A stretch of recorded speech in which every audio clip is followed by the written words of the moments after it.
이사야 선지자는 이스라엘 백성들의 죄악을 이사야를 통해서 지적을 하고 있습니다. 왜 이스라엘 백성들에게 고통이 찾아왔고 왜 하나님의 징계가 이들을 떠나지 않는가에 대해서 이야기하고 있습니다. 그래서 이사야 5장에 보면 내가 내 포도원을 위하여 행한 것 외에 무엇을 더할 것이 있으랴. 내가 좋은 포도 맺기를 기다렸더니 들포도를 맺음은 어찌 됨이고. 여기서 포도원은 이스라엘을 이야기합니다. 그리고 좋은 포도를 맺는다라고 하는 이 포도의 열매는 이스라엘 백성들에게 요청한 삶의 열매를 이야기합니다. 그런데 그들이 들포도를 맺혔다라고 이렇게 이야기를 하면서 하나님께서 이제 내가 내 포도원에 어떻게 행할지를 너희에게 이르리라. 하나님께서 가꾸어 놓으신 포도원, 이스라엘, 지금으로 말하면 교회겠죠. 그 교회가 하나님이 원하시는 열매를 맺지 않을 때 그 울타리를 걷어 먹힘을 당하게 하고 담을 헐어 짓밟히게 하고 내가 그것을 황폐하게 하리니 다시는 가지를 자름이라 북을 돋우지 못하여 찔레와 가시가 난다. 오늘 이사야 10장에 이렇게 얘기합니다. 아수르 사람은 화 있을진저 그는 내 진노의 몽둥이요 그 손의 몽둥이는 내 분노라. 사실은 하나님께서 아수르 사람들을 무엇으로 썼냐면 하나님의 진노의 막대기고 하나님의 분노의 몽둥이로 쓰셨어요. 그래서 하나님께서 이스라엘 백성들을 책망하고 징계하실 때 아수르와 바벨론의 제국주의를 사용하셨어요. 물론 이들의 제국주의는 옳은 것이 아닙니다. 왜? 오늘 그들에게 화 있을진저라고 저주가 선포됩니다.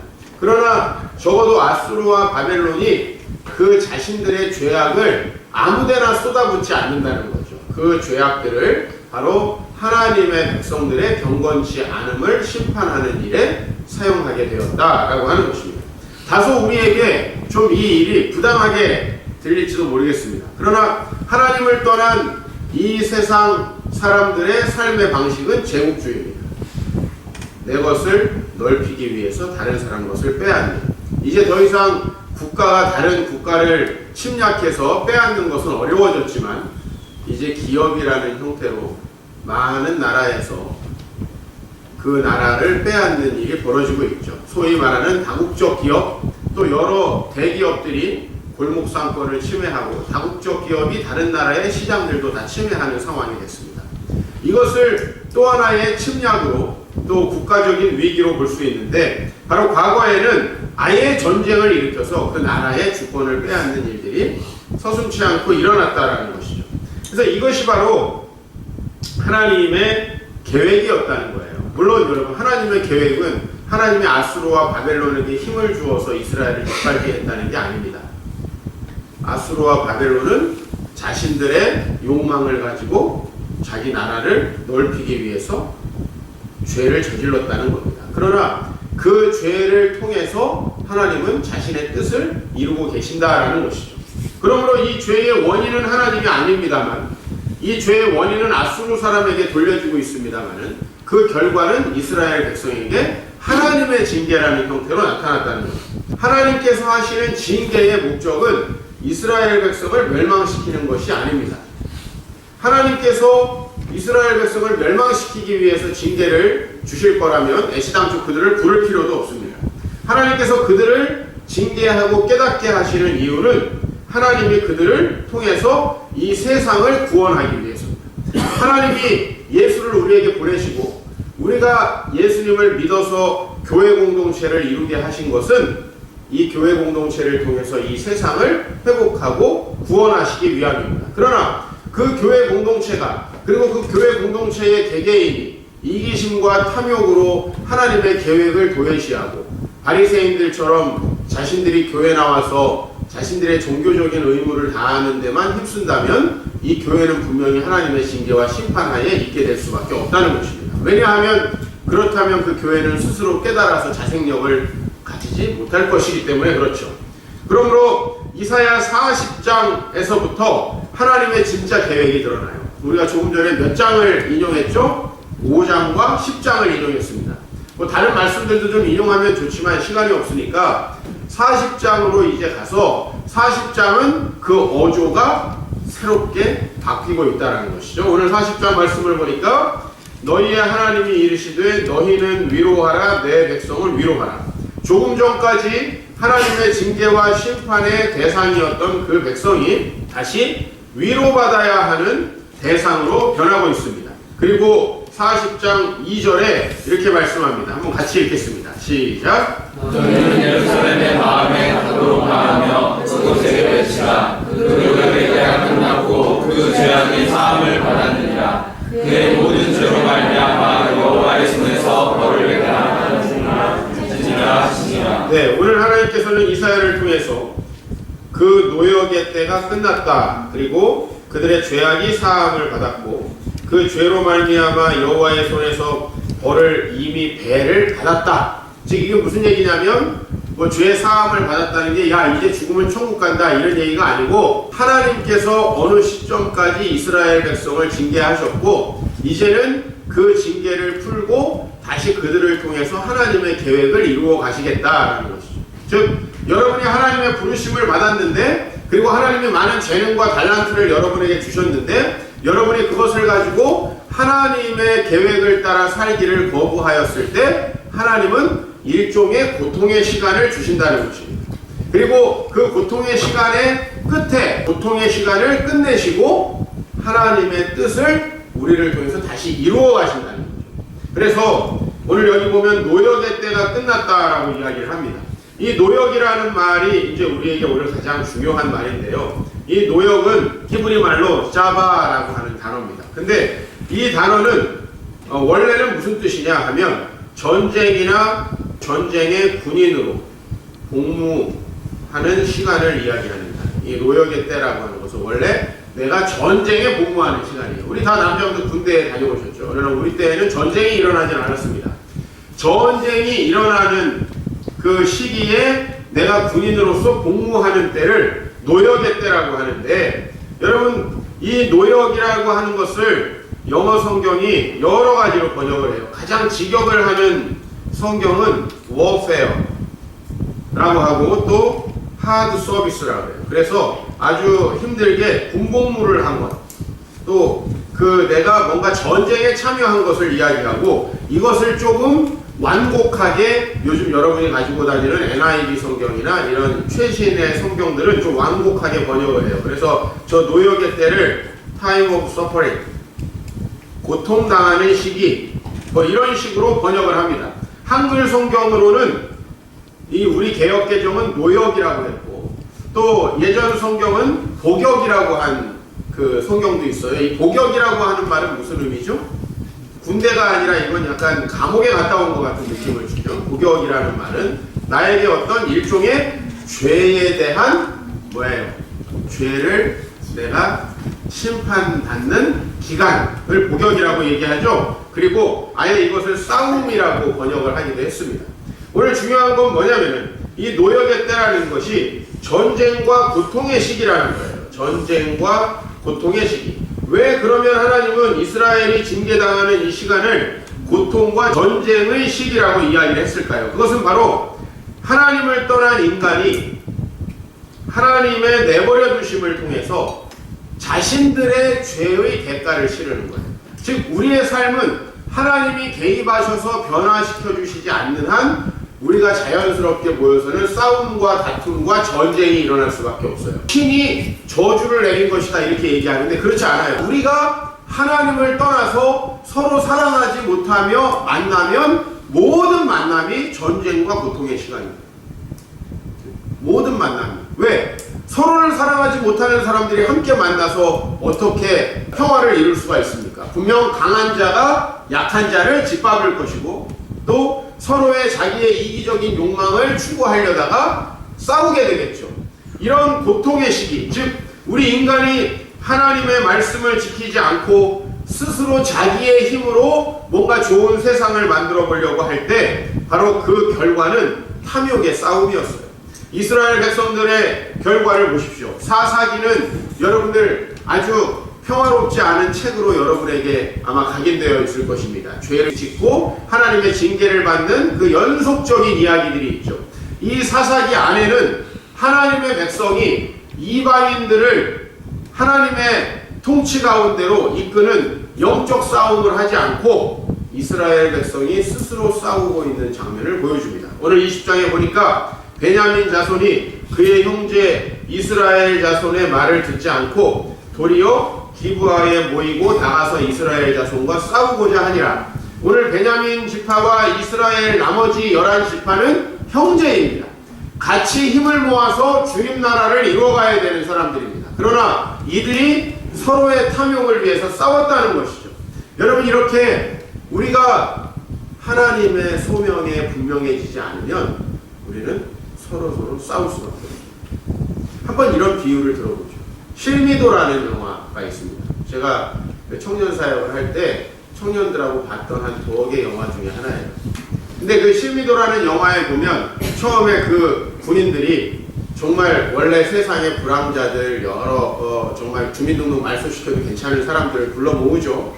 그 사람들이 이제 김일성이라는 어떤 확고한 적을 대상으로 놓고 열심히 훈련을 합니다. 그때는 서로 전우회도 있고 서로 간에 정말 열심히 서로를 돕고 그 다음에 자신들이 그 목표를 이루기 위해서 하나가 됩니다. 그런데 이제 이 국제정세가 바뀌어가지고 화해 무드가 조성되면서 실미도라는 부대 자체가 필요가 없어지죠.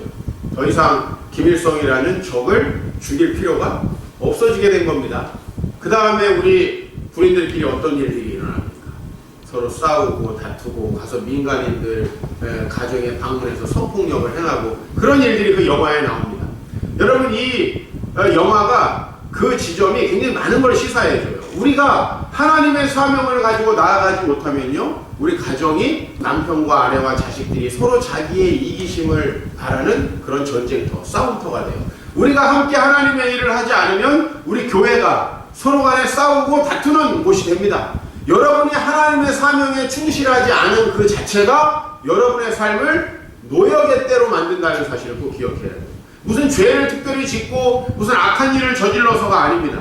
우리는 이렇게 서로 싸우게 된다는 거예요. 그런데 우리 교회가, 우리의 가정이, 그리고 여러분 형제 자매가 서로 싸우고 다투는 그 결과는 무엇이냐? 성경은 바로 이렇게 이야기하고 있어요. 아수르 왕이 올라와 그 온 땅에 두루다니고 사마리아로 올라와 그곳을 에워쌌다. 즉 아수르에 의한 멸망. 그리고 시드기야의 9년 10째 달 10일에 바벨론의 느부갓네살 왕이 모든 군대를 거느리고 예루살렘을 치러 올라왔다. 여러분, 이 열왕기하의 두 결론, 즉 이스라엘이 남과 북으로 나뉘어져서 그 남과 북이 아수르와 바벨론에게 멸망하는 것이 바로 구약성경의 결론입니다. 이스라엘은 하나님을 버리고 자신들의 탐욕을 따라 살아갔는데, 여러분, 제가 자신들의 탐욕을 따라 살아간다니까 이스라엘 백성들이 대단히 나쁜 짓을 했다라고 생각할 필요 없어요. 자기의 탐욕을 따라 살았다는 건 뭐냐면 하나님이 맺기로 기대하신 열매를 맺지 않는 삶을 살았다는 거예요. 아까 전에 제가 이사야가 왜 멸망해야 되느냐고 얘기했을 때 포도원을 만들고 좋은 포도 맺기를 기다렸는데 들포도를 맺혔기 때문입니다. 제가 그렇게 얘기했어요. 그죠?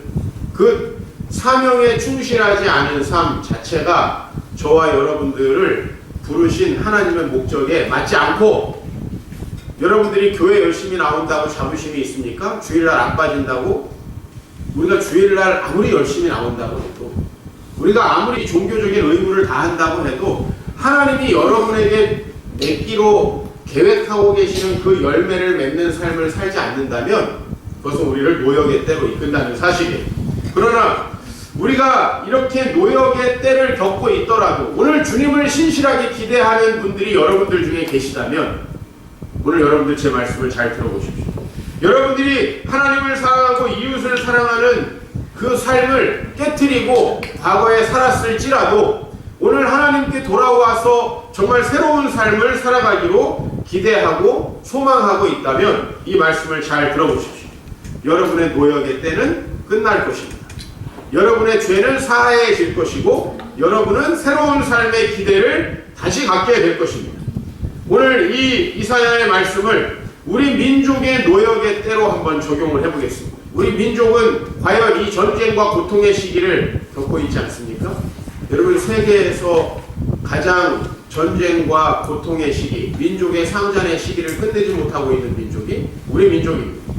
우리 민족이야말로 하나님의 복음이 들어와서 아주 풍성한 열매를 맺었어야 하는 민족인데 이 민족이 얼마나 고통을 당하고 지금 오랫동안 여러분 사실 우리 민족의 노역의 때는 언제 끝났어야 되냐면 1945년에 끝났어야 됩니다. 근데 해방을 맞자마자 또 서로의 정치적인 이해관계와 탐욕에 의해서 우리 민족이 두루 나눠지게 됐어요. 그리고 그 노역의 때가 지금도 계속되고 있는데 우리들은 이제 그냥 남한만 섬나라로 우리나라인 거로 생각하고 있는 거예요. 우리 민족의 노역의 때가 끝날 것이라는 이야기를 이 이사야를 통해서 하나님이 이 시대에 하고 있는 겁니다. 이스라엘의 노역의 때는 결국 하나님을 버린 인류의 모습이에요. 바로 우리의 모습입니다. 우리 한국도 조선 말기에 내부적 권력쟁 그리고 타락으로 인해서 제국주의 열강의 침략을 받았습니다. 세계적인 권력투쟁과 내부적 권력투쟁의 다툼으로 우리는 노역의 때를 끝내지 못하고 다시 분열을 맞았습니다. 그 결과 우리 남한도 많은 피해를 받지만 북한은 전 세계에서 가장 암흑의 땅이 되고 말았어요. 우리 민족의 노역의 때는 지금도 계속되고 있습니다. 북한 사람 우리 공격 안 하는 거야? 이게 지금 우리 아이들이 가지고 있는 북한에 대한 생각. 북한 사람은 우리를 공격하고 항상 나쁜 사람. 저희도 어렸을 때 북한은 항상 도깨비처럼 불렸던 기억이야. 방공, 포스터 그리기 이런 거 할 때. 사실 사랑하고 보듬어야 될 이웃을 우리 어렸을 때 그 정부의 이데올로기에 따라서 우리가 항상 굉장히 나쁜 사람. 그죠? 그리고 제가 어르신들에게 북한을 돕겠다고 얘기하면 목사님 그 북한 도와주면 다 행복이 만드는 거 아닙니까? 이렇게 얘기합니다. 이게 정말 우리 민족이 정말 얼마나 불행한 상태에 있는가를 보여주고 남과 북이 서로 총을 겨누는 시기죠. 여러분들은 반도 국가에 살고 있지 않습니다. 섬나라에 살고 있는 거예요. 여러분 외국 갈 때 배나 비행기를 타지 않고 갈 수 있습니까? 그래서 우리는 섬나라예요. 하나님께서는 그러나 우리 민족을 위로하십니다. 이 민족의 고통의 시기를 끝낼 때가 분명히 올 거라는 것을 오늘 말씀에 이야기하고 있습니다. 그것은 바로 우리가 회개할 때입니다. 우리가 회개하고 하나님께 나아갈 때 하나님은 우리 민족의 이 100여 년간의 징계를 1905년에 을사년에 있었던 조약을 통해서 우리나라가 이 암흑기가 시작됐는데 아직도 110년 이상이 계속되고 있는 이 민족의 암흑기를 끝낼 때가 오게 될 것이다 라고 오늘 이사야를 통해서 우리에게 말하고 있습니다. 우리 한민족은 하나님이 없이는 살아갈 수 없다는 것을 20세기 내내 체험했습니다. 그러나 오늘 저와 여러분들은 비교적 자유롭고 평안한 대한민국에 살면서 이제 우리는 살 만큼 했으니까 이제 참 좋다라는 생각을 하고 있을지 모르겠습니다. 그러나 이제 하나님께서는 진정한 위로의 때가 왔고 특히 하나님이 내 백성을 위로하라 라고 얘기할 때 우리는 우리 북한의 형제 동포들을 기억해야 합니다. 그리고 오늘 40장 3절에 이렇게 말하고 있습니다. 외치는 자의 소리여 이르되 너희는 광야에서 여호와의 길을 예비하라. 사막에서 우리 하나님의 대로를 평탄케 하라. 즉 이것은 하나님의 때가 올 것이니 그 하나님의 때를 준비하라고 하는 것입니다. 바로 그 하나님의 때는 어떻게 준비하느냐? 여러분 길을 닦는 거예요. 길을 닦는 것. 그래서 대로를 평탄하게 하는 거예요. 하나님의 길을 지금 울퉁불퉁해져 있고 높게 낮게 되어 있는 골짜기와 산으로 되어 있는 길들을 평탄하게 하라는 거예요. 사실은 지금 우리 민족에게 정말 필요한 것이죠. 얼마나 우리가 통일의 길이 멀고 우리 민족의 노역이 끝나기 위해서는 얼마나 우리 의식부터 바뀌어야 되겠습니까? 우리 아이들이 북한 사람들을 우리를 총들고 공격하는 사람이 아니라 우리가 사랑해야 되는 바로 우리의 이웃이고 우리의 민족, 아니 우리 이웃이 아니라 우리죠. 우리 자체, 우리 정말 우리 하나인 것으로 인식해야 하고 우리 어르신들이 더 이상 행복이 만드는 거 걱정할 것이 아니라 그 민족을 품고 기도해야 되고 그들이 정말 배고픔에서 그 고통 속에서 벗어나야 한다는 사실을 기억해야 한다는 것이죠. 그래서 여러분들 이 시대에 여러분들은 선지자적인 삶을 살아야 합니다. 목사님, 저는 뭐 부족합니다. 여러분 그런 얘기 절대 하지 마십시오. 왜냐하면 그것은 책임 회피입니다. 하나님은 분명히 이 책임을, 이 사명을 오늘 여러분들에게 전달하고 계십니다. 그리고 오늘 우리는 그렇게 하나님이 이 세상에 오셔서 다스릴 것을 선포해야 합니다. 이사야 40장 9절에서 10절, 우리 조금 오늘 본문 뒤에 있는 말씀을 읽어보겠습니다. 시작. 아름다운 소식을 시온에 전하는 자여, 너는 높은 산에 오르라. 아름다운 소식을 예루살렘에 전하는 자여, 너는 힘써 소리를 높이라. 두려워하지 말고 소리를 높여 유다의 성읍들에게 이르기를 너희의 하나님을 보라 하라. 보라, 주 여호와께서 장차 강한 자로 임하실 것이요 신이 그의 팔로 다스리실 것이다. 보라, 상급이 그에게 있고 무웅이 그의 앞에 있으며. 오늘 이 아름다운 소식의 내용, 우리가 지금 광야에서 오시면서 준비해야 되는 이 아름다운 소식의 내용은 주 여호와께서 강한 자로 임하셔서 우리를 다스리게 될 것이라는 겁니다. 지금 우리 민족의 고통은 우리가 스스로의 욕망, 스스로의 정치적인 욕망들, 또 우리 권력자들의 스스로의 탐욕 때문에 이렇게 된 거예요. 우리나라가 이렇게 분열된 거예요. 그 정치적인 탐욕에 우리 국민들도 한통속이 된 거예요. 그러나 오늘 여기 말씀하고 있어요. 상급도 그에게 있고 보응도 그의 앞에 있다. 여러분, 분명히 하나님께서 우리를 위해서 다스리실 것이고, 그리고 우리가 하나님의 영광으로 이 세상이 변화될 것을 보게 될 것입니다.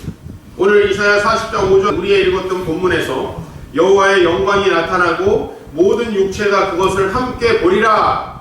믿습니까? 여호와의 영광이 나타날 것이고 우리 모두가 그것을 볼 날이 곧 올 것입니다.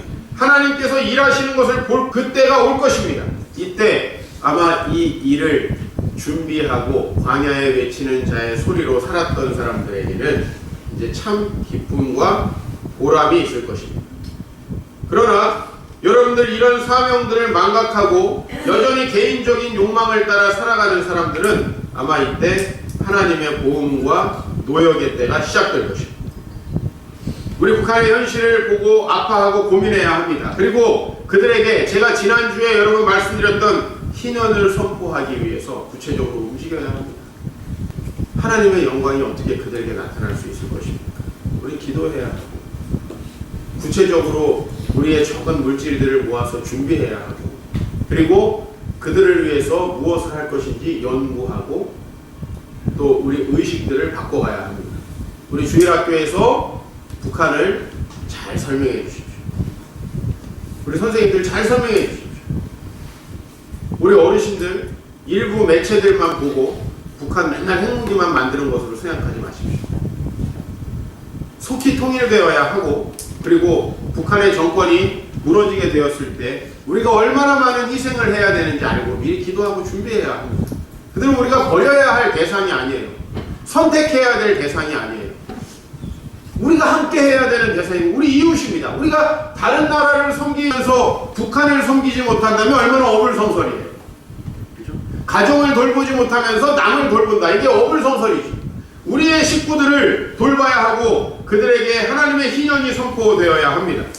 여러분, 그래서 모든 육체가 하나님의 영광을 볼 수 있을 때를 기대해야 하고, 여러분들이 이 일을 위한 책임을 도외시한다면 하나님의 우리 민족을 향한 책임을 도외시하는 것이고, 결코 여러분들도 안정된 미래를 보장받지 못할 것입니다.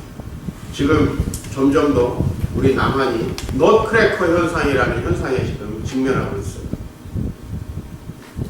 그렇죠? 지금 개발도상국들이 우리나라의 기술 수준에 거의 도달했습니다. 이제 더 이상 우리나라 물건들이 압도적인 지위로 팔리지 못하는 시기가 왔습니다. 그리고 이제 반도체 같이 선진국들이 하지 않는 사업은 우리나라도 점점 하기 어려운 때가 됐어요. 왜? 많은 질병들을 유발하고 우리나라가 성장 동력이 없어졌어요. 그리고 미국도 그동안에 엄청난 재정 적자를 보면서 우리나라와 무역을 했는데 당신들 너무 우리나라에서 많이 빼간다. 이 무역 방식을 시정하자라고 지금 외교적으로 압박을 하고 있습니다. 꼭 우리 민족이 저는 더 고난을 당하고 우리 한국이 더 어려워져야 사람들이 통일을 바라게 될 것 같아요. 왜? 이제 통일이 되면 새로운 투자처가 생기고, 통일이 되면 목사님들, 우리 갈 데 없는 목사님들, 목회지가 생기고. 여러분, 이럴 때까지 기다려야 됩니까? 정말 우리 어쩔 수 없을 때까지 통일을 미루고 뒤로 기다려야 될 때가 아닙니다. 우리는 아무리 희생을 감수해서라도 주님 나라를 이루기 위해서 우리의 형제인 북한을 돌봐야 합니다. 여러분, 구약 성경에 아주 생소한 오바댜라는 책이 있습니다. 오바댜라는 책에서 그 오바댜가 에돔이라는 나라를 심판합니다. 왜 심판하는지 아십니까?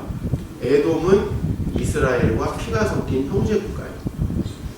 근데 이스라엘이 멸망하는 것을 보고 기뻐할 때 하나님은 에돔을 심판합니다.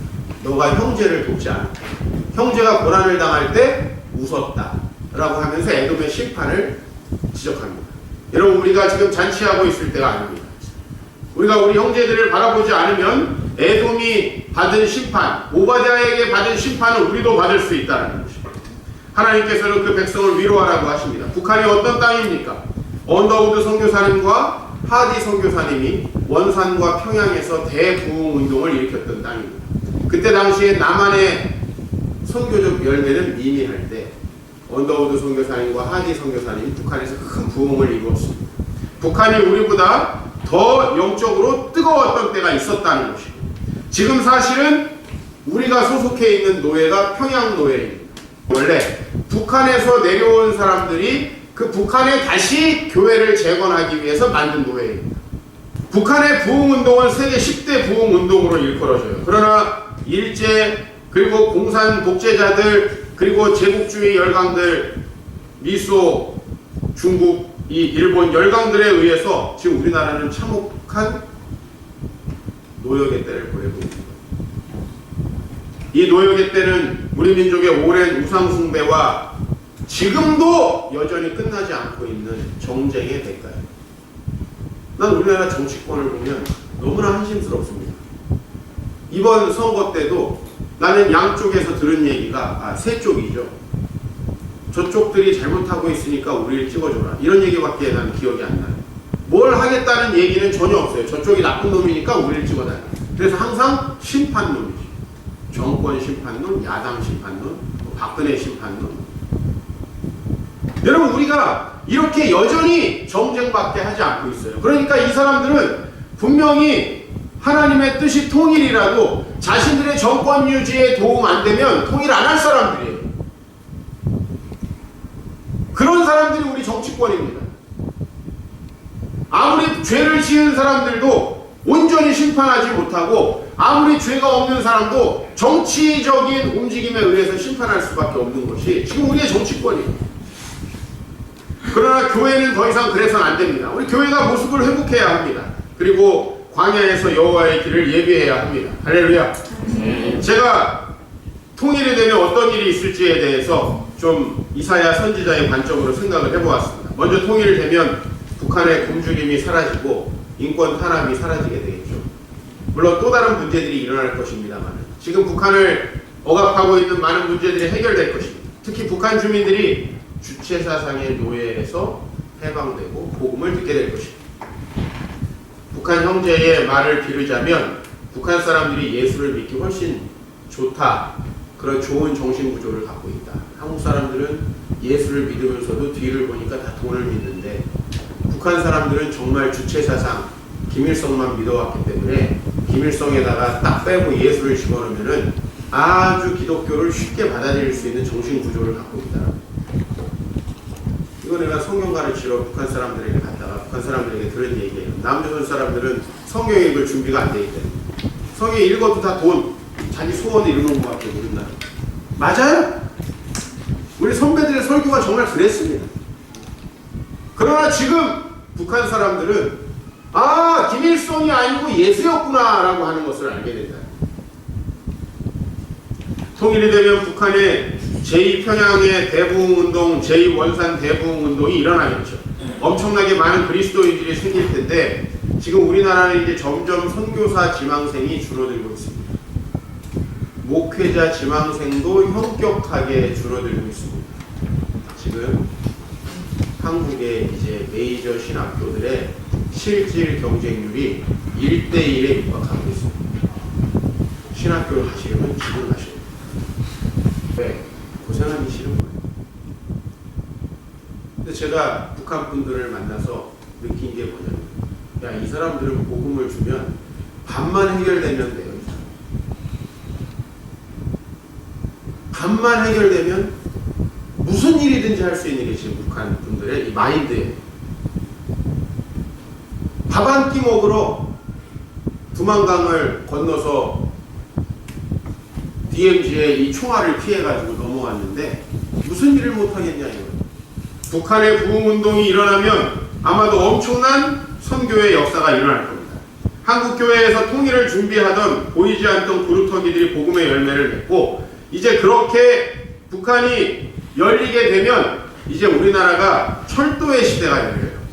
철도의 시대. 북한에 열릴 복음의 열매들을 통해서 본격적으로 선교의 물결이 일어납니다. 중국과 러시아의 소수 민족들을 우리가 몇 시간 만에 만날 수 있게 돼요. 중앙아시아까지 하루에 도착하여 복음의 실크로드 개척됩니다. 여러분, 여러분들이 이제 앞으로 목회자가 아닌 전문인 선교사로 1년에 몇 번씩 우리가 선교지에 방문할 수 있는, 그것도 비행기가 아니라 기차, 고속열차로. 여러분, 제가 이 그림을 하나 보여드립니다. 여러분, 뭐 같습니까? 외국말이 많아가지고 이게 일본어, 불어, 영어가 다 들어있는 기차표입니다. 여기 여러분 잘 보시면 여기 손기정이라고 써 있습니다. 이게 손기정 선수가 1936년에 도쿄에서부터 베를린까지 기차를 타고 갔던 표입니다. 여기 보면 여기 영어로 보죠. 영어로 도쿄에서 베를린까지의 기차표다라고 나와 있습니다. 여기 Japanese Government Railways라고 되어 있어요. 근데 도쿄에서 부산까지는 배를 타야 되기 때문에 여기 스팀쉽이라는 말도 들어있어요. 근데 도쿄에서 부산까지 배를 탄 다음에는 부산에서 하얼빈에서 바르샤바, 그리고 바르샤바에서 베를린까지 경유를 해서 가는 기차표예요. 이게 동경에서 팔렸던 기차표예요. 그리고 실제로 제가 이번 주에 입수하지는 못했는데 1930년대에 신촌역에서 파리까지 가는 기차표를 팔았어요. 왜 우리는 이런 걸 모르고 있는가? 철저하게 닫아놓고 알려주지도 않고 교육하지 않는 거예요. 이 돈은 얼마인지 모르겠어요. 지금 대인, 소인으로 이제 있어요. 대인, 소인. 그래서 송기정은 어른이니까 대인으로 해서 얼마를 지불했다. 이 돈이 여기 가격에 나옵니다. 이게 분명히 팔렸던, 그리고 아마 우리처럼 돈이 없었는지 2등급 열차를 탔습니다. 아마 여기 1등석, 2등석이 있었겠죠. 송기정 선수가 이미 100년 전, 거의 100년 전에 가까운 시기에 기차를 타고 다 유럽까지 다녔습니다. 우리는 기차를 타고는 부산까지밖에 못 가죠. 우리 민족이 지금 통일이 되지 않기 때문에 겪고 있는 이 엄청난 좁은 시야들을 여러분이 생각해야 됩니다. 다른 나라 사람들 보면 왜 우리가 튀기라고 놀릴 수밖에 없냐면 섬나라라고 그래요. 섬나라. 왜? 다른 나라 사람들을 본 적이 있어야지. 우리 민족의 시야가 이렇게 좁아지고 우리 민족이 이렇게 이기적이 된 것은 바로 우리가 이 반도 국가로가 아니라 섬나라로 만족하고 있기 때문이에요. 여러분, 저는 여러분들과 통일을 위해서 기도하고 이 통일을 통해서 여러분들과 중앙아시아, 유럽까지 KTX 타고 갈 날을 기대합니다. 이 지도를 한번 보십시오. 여기 블라디보스톡에서 모스크바까지 네덜란드까지 가는 이 유라시안 횡단 열차, 이거는 이미 송기정 선수가 타고 갔던 길이에요. 우린 지금 갈 수가 없죠. 이것은 원래 부산에서 출발해서 나진으로 해서 이렇게 갔던 열차입니다. 이게 원래 100년 전에는 탈 수 있었는데 지금은 영영 못하는 기차가 되어버렸어요. 또 지금 중국에서 우르무치, 우리가 단기 선교 맨날 비싼 돈 들이고 가는 이 우르무치, 예?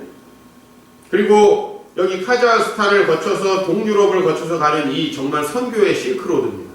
이 선교의 실크로드가 지금 우리가 만약에 통일이 되면 신의주로 해서 북경으로 해서 이렇게 타고 가게 돼 있어요. 지금 이미 다 뚫려 있습니다. 여기까지. 그리고 지금 마지막으로 여기 터키에서부터 로테르담까지 가는 기차를 이어서 지금 여기 중국 남부까지 계획이 돼 있고 지금 공사 중에 있어요. 여러분, 근데 우리가 지금 통일이 되지 않으면 이 열차는 다 아무 필요 없는 거예요. 우린 다 비행기로 가요. 이것은 이미 우리가 정말 얼마나 우리 대륙의 시발점이잖아요. 우리 이 나라가. 근데 지금은 아니에요. 차라리 북쪽을 가졌으면 얼마나 좋았을까. 그런 생각을 한번 해봅니다.